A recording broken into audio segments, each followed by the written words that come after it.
For 5 consecutive days, Palestinians and Israeli activists protested in the West Bank city of Hebron.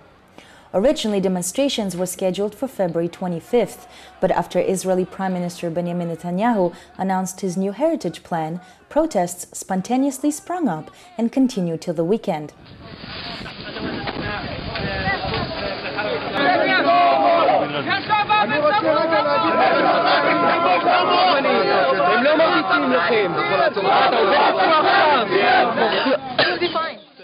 Hebron is one of the largest cities in the occupied Palestinian territories and the birthplace of the Jewish settlement movement. It is the only West Bank city inside which settlers established colonies. Almost immediately after the Israeli takeover of Jordan's West Bank in the 1967 Six-Day War, Jewish religious settlers began taking over houses and eventually whole neighborhoods. They do so by evicting the Palestinian residents and often demolishing Palestinian homes with the use of the army. Hebron has therefore come to symbolize the bellwether of the conflict. The settlers have faced fierce resistance, and clashes often led to fatal incidents on both sides. Human Rights Watch reported the Israeli army, which has a large presence in the city, often practices indiscriminate firing in the Palestinian areas. The city therefore also has an international observer force. From the other side, from this street, from this way, the Palestinian people you walk. From the other side, the Israeli settlers. When Jewish settlers take over a house, restrictions are imposed on Palestinians in the neighborhood, and surrounding homes are evicted by the IDF. Random houses become military bases, and their locks are removed to allow soldiers and Israeli police free access.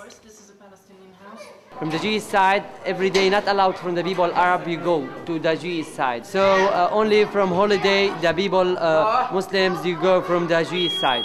So all the people you go to the mosque you go from this way. 20 years ago I have like 600 family Palestinians living from the city. Now it was the Intifada, and the problem only I have like 200 family Palestinians living inside from the city.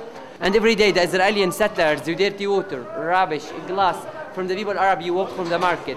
So I have like 120 checkpoints from the city and inside from the mosque. Nobody living inside from these houses because these houses behind the Abraham Avinu settlement. ערבי טוב זה ערבי מת, ערבי גבר זה ערבי בקבר, ערבי לעניין זה ערבי פועל בניין. The army tried this. Really? In 1994, a religious settler from the violent extremist group the Jewish Defense League opened fire in a mosque, killing 29 Palestinians during a period of high tensions. The day, February 25th, became known as the International Day of Solidarity with the anti-settler fight in Hebron. Half the mosque, known as the Cave of the Patriarchs, was later turned into a synagogue. Shohada Street, on which the mosque is found, was closed to Palestinians in 2000. The Israeli army argues the closures and curfews it imposes on the Palestinians of Hebron are a security measure and is for their protection. The closure of Shohada Street had a major impact on the local economy, as it was a major commercial area whose shops today remain shut. Every year, demonstrations commemorate the massacre and protest the closures. On Thursday, which marked the 16th year of solidarity, both planned and spontaneous protests attempted to march on Shohada Street.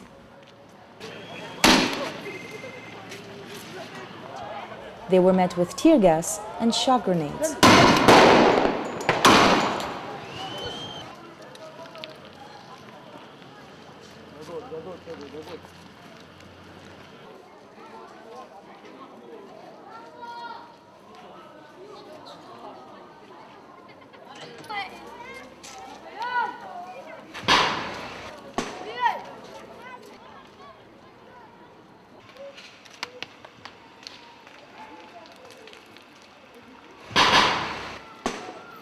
Protests continued into the following day, when Palestinian Prime Minister Salam Fayyad attended the Friday prayers at the contested mosque.